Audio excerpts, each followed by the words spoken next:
Years ago, in my early 20s, I was contacted by my ex from high school telling me that I had a daughter, Sarah, who was already 6 at the time. It was a pretty huge shock to me. I was still young and had no idea how to be a father to a young kid, but I met her anyway. I know it was pretty dumb of me to have just taken my ex's word for it, but I genuinely thought Sarah was mine. I met Sarah a couple times a month for 4 months in order to get to know her. Even took her to Disneyland once. My brothers had known about her, but they were surprised when they found out I never asked for a paternity test. It didn't even occur to me until we had that talk. So right away I told my ex I wanted the paternity test, and what do you know? The kid wasn't mine. And that's when she confessed she knew who the father was, but he died when Sarah was a few months old and she just wanted her daughter to have a dad. I stopped having contact right after and told her to find another father figure for her daughter. Through the power of social media, Sarah, now 18, found me and initiated contact. At first, I had no idea who she was until she mentioned the ex's name. As it turned out, my ex never told her the truth. Only that I had to go, whatever that means. But Sarah's been trying to find me, I guess, and wanted us to have contact. I didn't want to be the one to tell Sarah, so I said speak with your mother about why I wasn't around. My ex finally told her, I guess, because Sarah messaged me again asking if we could meet. She said she knows I'm not her father, but I'm the only one she knows and would still like for us to have something between us. I told her it would be better if we didn't. Yes, I was in her life for a short period, but we are both strangers now. I have my own life with my own family, and she should focus on making her own family with people she cares about. And Sarah was clearly not happy with it. She sent me more messages and tried to video call me. I told her we won't be having more contact, and I blocked her. A few days ago, I found out she contacted my other family on Facebook, my sisters and one of my brothers. They heard their side of this and are saying I'm being too hard on the kid. My sister says she may not be mine, but to her I'm still the only father figure she had in her life, so why not continue being that for her? It feels so insane to me. I have a wife and a son. She is not my daughter. It's hard to see how not wanting any more contact between is something bad. I told my family they are free to take up the mantle if they want, but I won't have anything else to do with her. But their argument is that she wants me as a father figure in her life, and that's why I'm being too heartless with her. Am I the jerk? You are not in the wrong. I can understand why she might see you as a father figure since her mother has been lying about you all of these years. All she knew was that for the couple of months you were in her life she got to experience having a father and wants that back. Her mother is really the biggest jerk here. Unfortunately for her, this fantasy her mother has crafted is not true. It is unreasonable for her to expect you to want to be like a father to a girl you don't even know. She's likely going through a very hard time right now, and I sympathize with her situation. But that doesn't give her the right to try to demand you make her part of your family. Not in a wrong. You met her maybe a dozen times over the course of 4 months 12 years ago. That is not a father figure. The only reason she thinks of you as a father is because of her mother. The idea that you should have a relationship is ludicrous. And the fact this girl is not taking no for an answer is kind of disturbing. I wouldn't have any contact. Period. Not in the wrong. Your ex clearly screwed up and this poor girl is suffering the consequences. But I can't see how having a relationship with her would benefit either of you. What a crappy situation for her though. I'm 21 female planning a trip to Italy for 2022. I want to go for 2 weeks, but my partner can only go for 1 week. I decided that if my partner can only go for 1 week, I can fly my best friend out for the second week, and we can have a girls' week. The problem is her partner is controlling. He doesn't want her to go without him. He's worried she will cheat, which she never has and never would. She pretty much said that her partner will fly himself out for the second week and tag along. And I flat out said no. I will just fly someone else out for the second week. That hurt her feelings because obviously she wants to go and thinks I'm being unreasonable for not wanting him to come. I will not become the third wheel on my own trip, especially when I don't like him and when I'm the one that's paying for it. I have a very good job and thought it would be nice to fly my friend to Italy with me and pay for accommodations and everything. She's saying he won't let her go if he doesn't go. I have a hard time seeing how he wouldn't want her to go experience something like this and would say no. It's Italy, basically free. It's literally a week. A week. So Reddit, am I the jerk here? Edit. I've had some people send private messages to me and ask what I do to be able to afford this at 21. None of it is my parents' money. It's all mine. I worked really hard in college and got a really good finance job. And now for some comments. You're not in the wrong. And this is a big red flag. 8 months is not long enough to surprise each other on vacation. Is any relationship long enough for that? And it would suck to be the third wheel on your own vacation. Honestly, I'll tell your friend what's going on.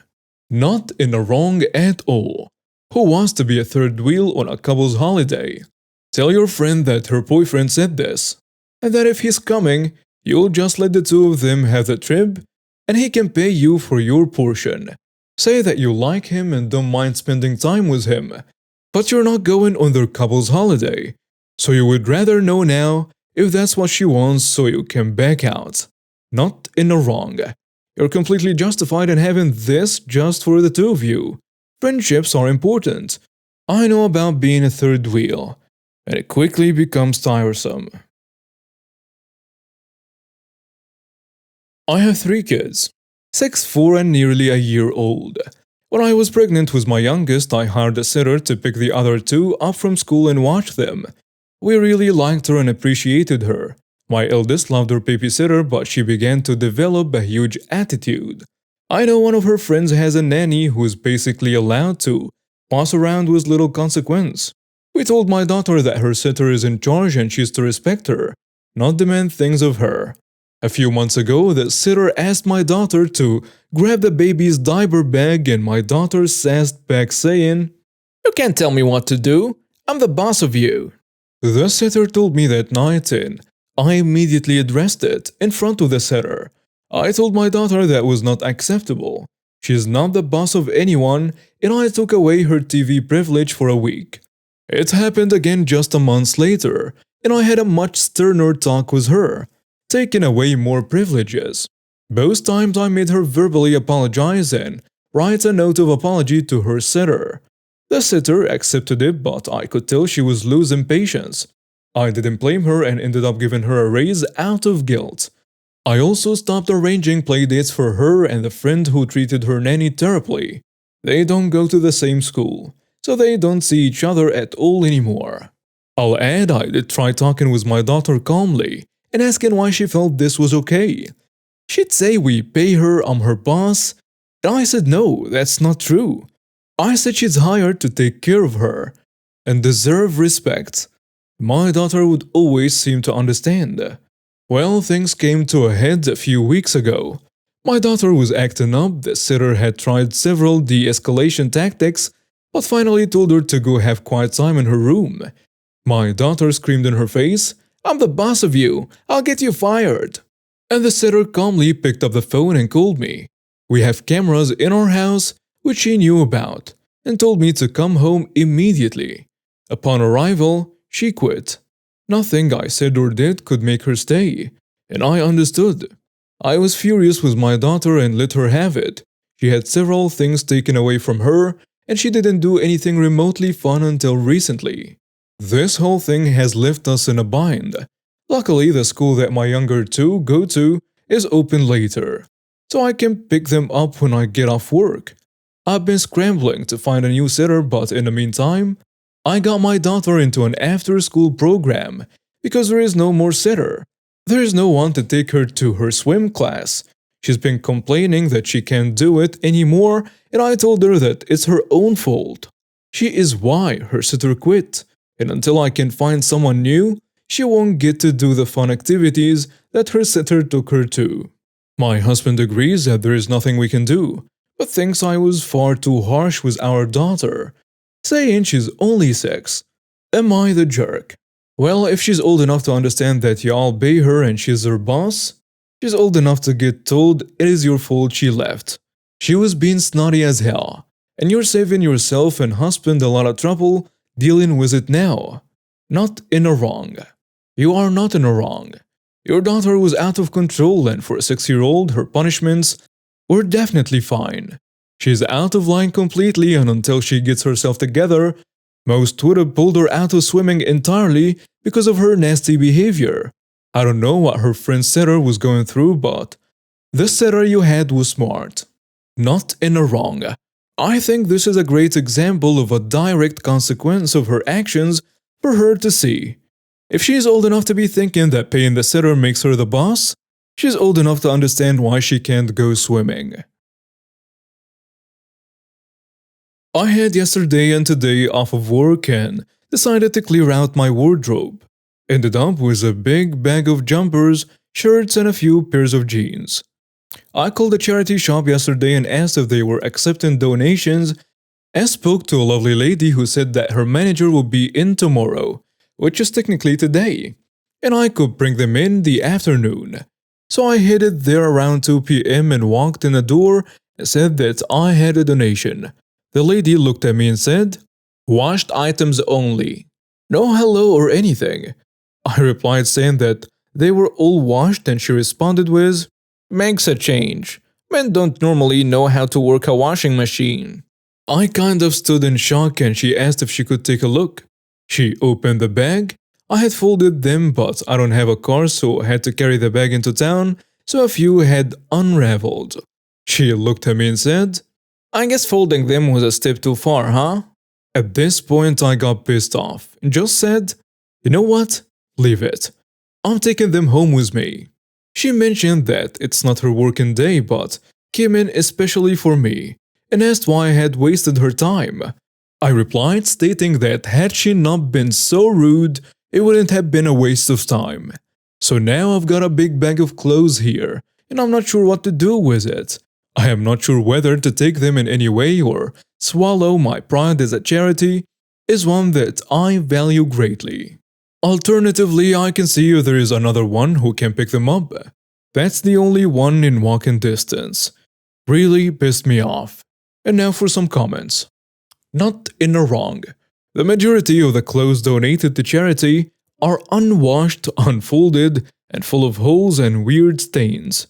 People dump clothes they would otherwise throw away onto charities and pat themselves on the back for doing a good deed and justify it with the poor and homeless should just be grateful for whatever they get. Many donated items have to be thrown away. The rule is if the item isn't in good enough condition that you could sell it to a second-hand shop, then don't donate it to charity. Not in a wrong. Find a new place. Take your time and do your research. They most likely aren't the only one that's worth donating to in your area. I'm sorry you dealt with a rude manager. Not in a wrong. That's so rude.